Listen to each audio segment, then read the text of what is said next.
வணக்கம். இந்த காடு பார்த்திங்கன்னா, இப்போ தக்காளி நாற்று நட்டுக்கிட்டு இருக்காங்க. நம்ம பக்கத்து தோட்டம் தாங்க. பெருங்கீழா போட்டு 5 கலப்பையில் உழவு ஓட்டிங்க. ஏகத்துக்கு தண்ணி பாய்க்கிற மாதிரி நடவு நட்டுக்கிட்டு இருக்காங்க. கரை பார்த்திங்கன்னா ஒரு 1½ அடி கரை வருங்க. நாற்று நடவும் பார்த்திங்கன்னா 1½ அடிக்கு ஒன்று நட்டுக்கிட்டு இருக்காங்க. உழவு முறை எப்படி போட்டிருக்காங்கன்னு பார்த்தீங்கன்னா, கொக்கியில் 2 ஓட்டு ஓட்டிங்க. அப்புறம் 5 கலப்பையில் நல்லா நேருக்கு நேர் பிடிச்சி ஆளை விட்டு முறையாக அந்த ஓரஞ்சாரம்லாம் கொஞ்சம் டிராக்டர் திரும்பின இடம்லாம் நேர் பிடிச்சி அது சரியான முறையில் பாத்தி எடுத்துங்க. நேருக்கு நேர் தண்ணி பாயிற மாதிரி செட் பண்ணியிருக்காங்க.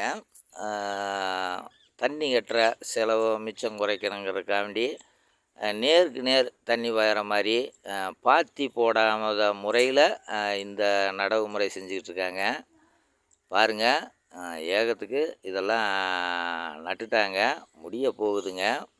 ஏன்னா ஒரு சில நேரங்களில் தண்ணி கட்ட முடியாத சூழ்நிலை வந்துச்சுன்னா இந்த மாதிரி நம்ம ஏகத்துக்கு பாயிற மாதிரி தண்ணி கட்டுற முறையில் நம்ம போடலாங்க.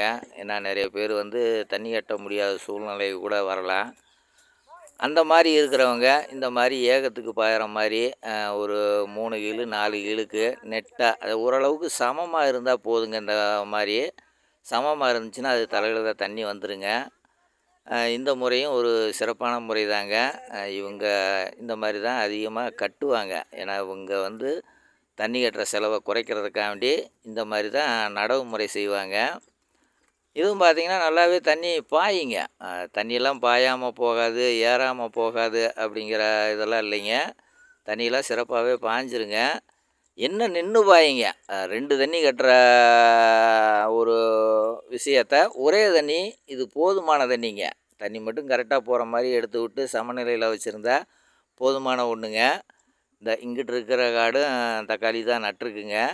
முருங்கை விதையும் இதில் சேர நட்டிருக்காங்க. பாருங்கள், இதெல்லாம் நடவு நட்டு ஒரு களையே எடுத்தாச்சுங்க. நாற்று சரியாக தெரியலேன்னு நினைக்கிறேன், ஜூம் பண்ணாமல் விட்டுட்டேன். பாருங்களே, கீழே எவ்வளோ நேருக்கு நேராக இருக்குதுன்னு பார்த்தீங்களா? முறையாக இதை கையாண்டு இந்த மாதிரி போட்டு விட்டோம்னா நம்ம ஒரு 10 நிமிஷம் 15 நிமிஷத்துக்கு கூட இது ஒரு நேரம் பாய்ஞ்சிருங்க.